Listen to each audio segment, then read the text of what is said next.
امیر المومنین حضرت علی علیہ السلام کے خطبات عالیہ نہج البلاغہ کا خطبہ نمبر 56۔ امیر علیہ السلام اپنے اس خطبے میں ارشاد فرماتے ہیں، ہم مسلمان رسول اکرم صلی اللہ علیہ وآلہ وسلم کے ساتھ ہو کر اپنے باپ، بیٹوں، بھائیوں اور چچاؤں کو قتل کرتے تھے۔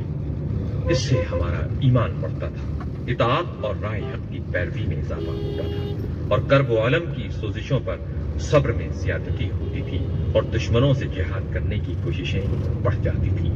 جہاد کی صورت یہ تھی کہ ہم میں کا ایک شخص اور فوج دشمن کا کوئی سپاہی دونوں مردوں کی طرح آپس میں لڑتے پھرتے تھے، اور جان لینے کے لیے ایک دوسرے پر جھپٹ پڑتے تھے کہ کون اپنے حریف کو موت کا پیالہ پلاتا ہے۔